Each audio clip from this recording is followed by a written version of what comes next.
नमस्कार, capital TV का prime time show देख रहे हैं आप और मैं हूं आपके साथ शिवानी रतूड़। संसद की सीढ़ियों से लेकर ओम बिरला के चैम्बर तक विपक्ष ने बजट सत्र के पहले चरण में कई हंगामे किए।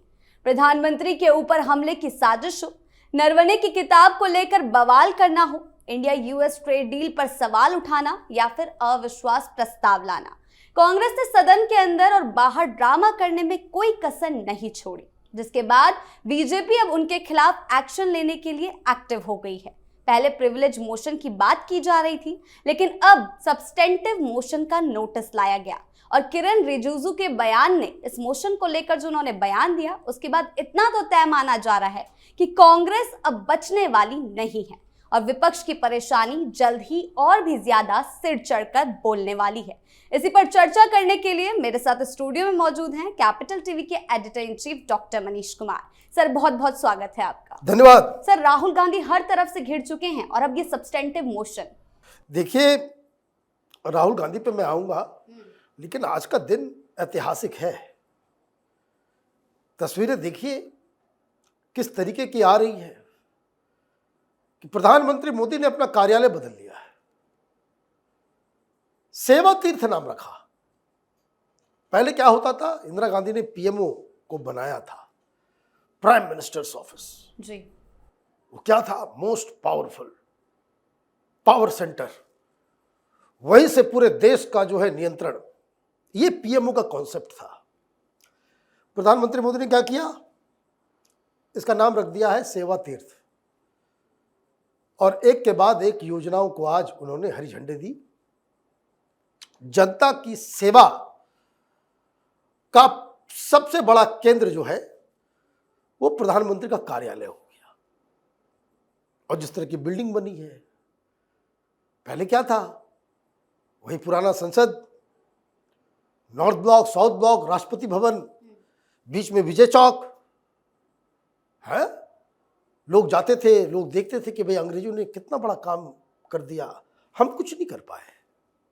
अभी वो पूरा का पूरा एरिया, इंडिया गेट से लेकर राष्ट्रपति भवन तक, चारों तरफ ये जो सेंट्रल विस्टा बन के तैयार हुआ है, ये प्रधानमंत्री मोदी को आने वाले 500 सालों तक कि भाई वो एक ऐसे लीडर आए जिन्होंने भारत में बहुत सारे कंस्ट्रक्शंस किए, चाहे बड़े बड़े एक्सप्रेसवेज हो, पुल्स हो, दुनिया का सबसे ऊंचा रेल ब्रिज हो, नदी पे बहने वाली सबसे लंबी ब्रिज असम के अंदर हो, गुजरात में सबसे ऊंची मूर्ति हो। तो आज का दिन बड़ा ऐतिहासिक है, लेकिन एक तरफ ऐतिहासिक है तो दूसरी तरफ जो है एक बहुत ही शर्मनाक, इतिहास के ऊपर काला धब्बा वाला एक सेशन आज खत्म हुआ है, संसद का सत्र। इस सत्र में क्या हुआ, सरकार बजट लेकर के आई, सरकार ने अमेरिका के साथ ट्रेड डील किया, सरकार ने 114 राफेल उसका डील फाइनल किया, सरकार ने चिली के साथ एफटीए साइन किया। बहुत सारी चीजें एक साथ हुई, बहुत सारी चीजें। विपक्ष ने क्या किया, राहुल गांधी ने क्या किया। राहुल गांधी कॉलेज कैंटीन में जिस तरह से गुंडे मवाली खड़े हो जाते हैं, वो संसद के मकर द्वार पे वैसे ही खड़े हो गए। आने जाने वाले लोगों के ऊपर फप्तियां किसने लग गए, अपने पुराने साथी को गद्दार बता रहे हैं, एंटी नेशनल बता रहे हैं। तो अपने महिला सांसदों को प्रधानमंत्री को घेरने, उनके साथ धक्का मुक्की करने के लिए भेज दिया जाता है।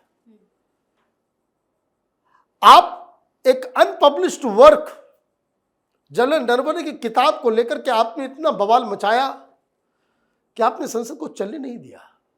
जब यह रूलिंग हो गई कि भाई आप अनपब्लिश्ड किताब को, आप उसको ऊपर कोई संसद में कोई बयान नहीं दे सकते, जब रोका गया तो चेयर के ऊपर कागज फेंका गया जी। फिर चेयर के ऊपर कि आपको बोलने नहीं दिया,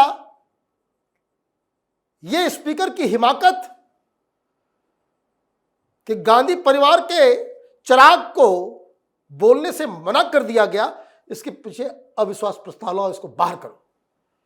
उसकी जगह पे दूसरे व्यक्ति आए, जगदम्बिका पाल, तो उनको राहुल गांधी हड़का रहे कि भाई ऐसा है कि आज मैं ज्यादा फॉर्म में नहीं हूं, आज आपको बख्श दे रहा हूं।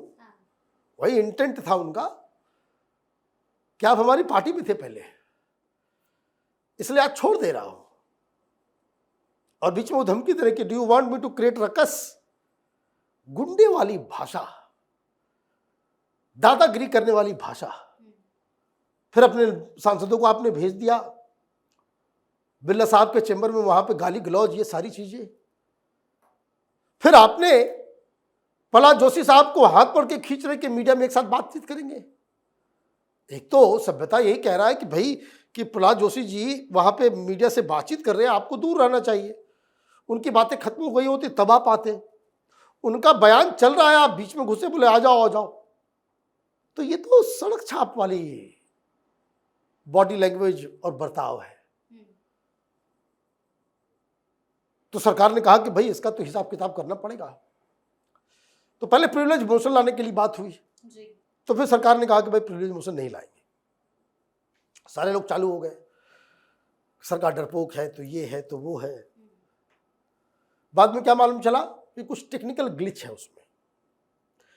टेक्निकल ग्लिच ये है कि आप प्रिविलेज मोशन लेकर के आते हैं तो प्रिविलेज कमेटी के पास हो जाएगा मामला, और प्रिविलेज कमेटी फिर उसके संज्ञान लेगी, फिर उसके ऊपर डिस्कशन होगा, सारे सबूत को देखेगी और वो तय करेगी कि संसदीय मर्यादाओं का फला फला व्यक्ति ने उल्लंघन किया या नहीं किया। अब यहां एक टेक्निकल मसला फंस गया कि वो प्रिविलेज कमेटी तो बनी नहीं है, अभी वो है ही नहीं। तो फास्ट सेकंड गियर में डाला गया गाड़ी। निशिकांत दुबे से कहा गया कि भाई आप एक सब्सटेंटिव मोशन लेकर के आए। ये सब्सटेंटिव मोशन क्या होता है? ये दरअसल बहुत ही डेफिनेट तरीके से कोई भी सदस्य अपनी मांग को रखता है, ठीक, और उसके ऊपर वोटिंग होती है और क्लियर कट उसके ऊपर कुछ। तो जिन चीजों के लिए सब्सटेंटिव मोशन लाया जाता है तो स्पीकर साहब दो काम कर सकते हैं। आदर एक कमेटी, एडहॉक कमेटी होती है, उसमें डाल देते हैं कि नहीं भाई ये सब बात के ऊपर वोटिंग होनी चाहिए, नहीं होनी चाहिए, या फिर डायरेक्टली वो कहते हैं कि नहीं भाई ठीक है, इसको जो है इस पे वोटिंग होगी। वोटिंग में हार गए तो राहुल गांधी तो तबाह हो जाएंगे, क्योंकि ये जो सब्सटेंटिव मोशन लाया गया है इसमें राहुल गांधी के तमाम कुकृत्यों को दिखा करके ये मांग की गई है कि उनको इमीडिएटली यहां से भगाया जाए। वो संसद में बैठने लायक आदमी नहीं है। दूसरी मांग ये की गई है कि इसके ऊपर बैन लगाया जाए कि चुनाव नहीं लड़ सकता, और इसके ऊपर वोटिंग हो जाएगी तो वोटिंग हो ही जाएगी, तो उनकी सदस्यता चली जाएगी। अब यहां पे दो तीन टेक्निकल इशू है, इसको समझ लीजिए। एक कि ऐसा नहीं कि पहली बार ऐसा हो रहा है। कई सारे अपोजिशन के सांसद और ऐसे भी सांसद 2008 में एक टेलीविजन चैनल के स्टिंग ऑपरेशन में पकड़े गए थे कि पैसे लेकर के सवाल पूछ रहे थे।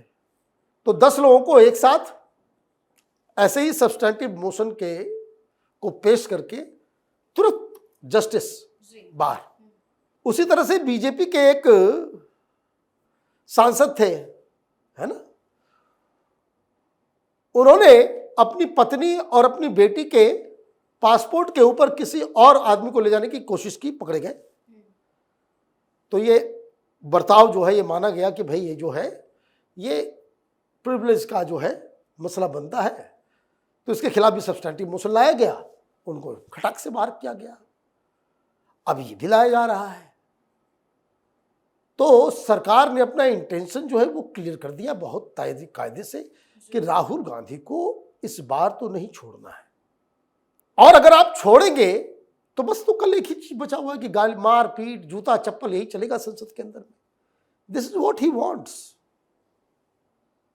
तो इसमें दो चीज है कि एक तो आपको सस्पेंड किया जाएगा कि आप जाइए बाहर, संसद में आपको कोई काम नहीं है, और दूसरा इसमें जो मांग किया गया है कि जिंदगी भर के लिए चुनाव नहीं लड़ने दिया जाए, तो वो भी पास हो जाएगा। तो राहुल गांधी के पास एक ऑप्शन होगा कि वो सुप्रीम कोर्ट जाए उसके बाद, और ये जो पार्लियामेंट की कार्रवाई है उसके ऊपर जाकर के वो अपना अधिकार का इस्तेमाल करते हुए रिट पिटीशन डाल दें कि हमारे साथ गलत हुआ है मेरे फंडामेंटल राइट का। तो फिर वो कोर्ट का जो है, इसका मतलब ये है कि सरकार ने फैसला कर लिया है कि राहुल गांधी को छोड़ना नहीं है। एक दूसरी चीज, राहुल गांधी को कड़े से कड़े तरीके से समझाना भी जरूरी है। और एक बात ये भी समझ लीजिए कि राहुल गांधी को उठा बाहर भी कर दीजिएगा ना, देश की जनता कोई राहुल गांधी के लिए रोने वाली नहीं है। This man has lost all his credibility.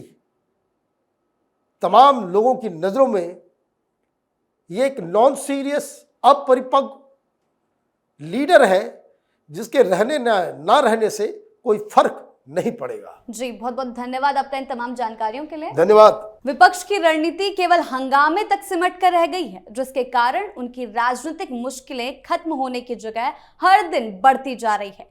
सरकार अब उनके खिलाफ सख्त कदम उठाने के मूड में है, जिससे राहुल गांधी और पूरे विपक्ष की नैया डूबती हुई दिखाई दे रही है।